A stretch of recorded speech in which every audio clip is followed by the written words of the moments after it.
नमो अरहन्ताणं नमो अरहन्ताणं नमो अरहन्ताणं। बहुत बड़ा आश्चर्य है। हम ध्यान के द्वारा उस आश्चर्य को भी तोड़ना चाहते हैं, उस भ्रांति को भी तोड़ना चाहते हैं कि केवल शास्त्रों पर निर्भर न रहें, केवल तर्कों पर निर्भर न रहें, केवल मान्यताओं पर निर्भर न रहें, किंतु स्वयं खोजें। जब तक स्वयं नहीं खोजेंगे पता नहीं चलेगा, पता नहीं चलेगा।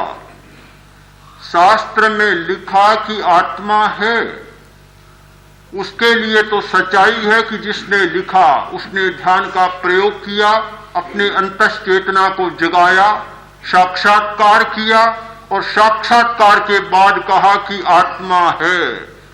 किंतु तुम और मैं तो नहीं जानते। जिसने लिखा उसके लिए तो सच्चाई है, किंतु पढ़ने वालों के लिए मात्र एक शब्द है, शब्द है। अब शब्द को पकड़ ले। ठीक है, बच्चा होता है, वह जल में चांद का प्रतिबिंब होता है तो चांद के प्रतिबिंब को भी पकड़ लेता है, पकड़ने का प्रयत्न करता है और मान लेता है कि यह चांद है।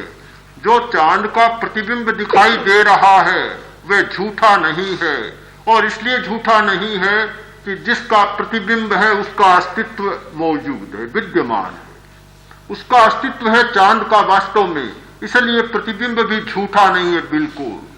तो जिसने शब्द कहा कि आत्मा है, वह शब्द भी उसका प्रतिबिंब है, उसके ज्ञान का प्रतिबिंब है, इसलिए यह शब्द भी झूठा नहीं, कहने वाला भी झूठा नहीं। किंतु जब तक हम अपने बचपन के कारण केवल उस प्रतिबिंब को पकड़ने का ही प्रयत्न करें और मूल चांद को देखने का प्रयत्न नहीं करें, तब तक वह मात्र हमारे लिए प्रतिबिंब होगा किंतु मूल नहीं होगा। सत्य को खोजने का मतलब है कि केवल प्रतिबिंब पर न अटक जाए। हो सकता है कि जिसने आकाश में चांद को न देखा हो, पहले प्रतिबिंब को देखकर भी मन में जिज्ञासा जाग जाए कि जिसका प्रतिबिंब है वह मूल क्या है। बहुत संभव है जिसने आत्मा को न जाना हो, शास्त्र में आत्मा के वर्णन को पढ़कर यह जिज्ञासा जाग उठे कि जिसका वर्णन किया गया वह मूल क्या है। तब तो मैं मानूंगा कि बचपन से हटकर, प्रतिबिंबों की दुनिया से हटकर और मूल बिंब को देखने की हमारी जिज्ञासा जागी। प्रतिबिंब को देखकर प्रतिबिंब में ही उलझ जाए, उसे ही मूल मानकर बैठ जाए और बिंब को देखने का प्रयत्न न करें तो सिवाय बचकानापन के और कुछ नहीं हो सकता।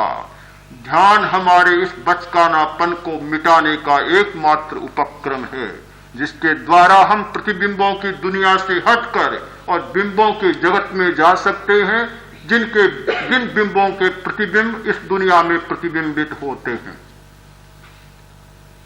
आज सबसे बड़ी जो समस्या है यह प्रतिबिंब की समस्या, प्रतिछाया की समस्या है। हम लोग क्या कर रहे हैं कि केवल छाया और प्रतिबिंबों के आधार पर अपने जीवन की यात्रा चला रहे हैं।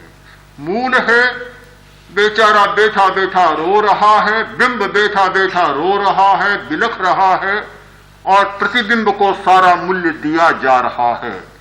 एक छोटी सी कहानी, बहुत मार्मिक कहानी है।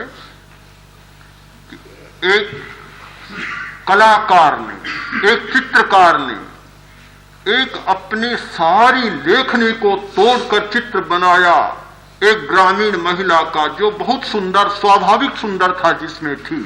ये कृत्रिम सुंदरता नहीं, सहज प्राकृतिक सुंदरता जिसमें थी, उस ग्रामीण महिला का चित्र बनाया। चित्रों की प्रदर्शनी हुई और चित्र प्रस्तुत किया गया।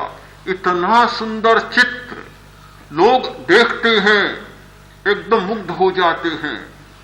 प्रदर्शनी हो रही है और आज अब चित्रों की बिक्री का समय आ गया, बोली बोली जा रही है। उस महिला के चित्र पर 10,000, 20,000 और 50,000 रुपए की बोली बोली जा रही। बाहर क्या हो रहा है? वह ग्रामीण महिला अपनी गरीबी के कारण बहुत दुखी हो गई। शहर में आई नौकरी करने के लिए, नौकरी मिली वह भी छूट गई, वह भी उधर आ गई, बाहर बैठी है अपनी गरीबी के कारण, अपनी दरिद्रता से संतप्त होकर, और रो रही है, देख रही है, और भीतर पड़े अपने चित्र को देख रही है। चित्र के लिए 50,000 की बोली बोली जा रही है, और वह स्वयं महिला बाहर बैठी बैठी बिलख रही है, रो रही है। सचमुच हम लोग ऐसा जीवन जीते हैं, सचमुच ऐसा जीवन जीते हैं कि प्रतिबिंबों की 50,000 की, न जाने 50 लाख की बोली बोली जा रही है, और मूल जो बिंब है वह गरीबी के मारे तड़प रहा है, बिलख रहा है और रो रहा है। ध्यान के सिवाय कोई उपाय नहीं।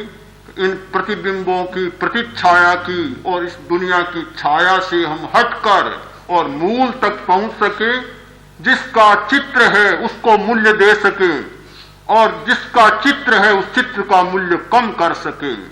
ध्यान के द्वारा केवल इतना सा परिवर्तन होगा, जिसका चित्र है उसका 50,000 मूल्य नहीं होगा, और जिसका चित्र है वह गरीबी के कारण रोएगा न।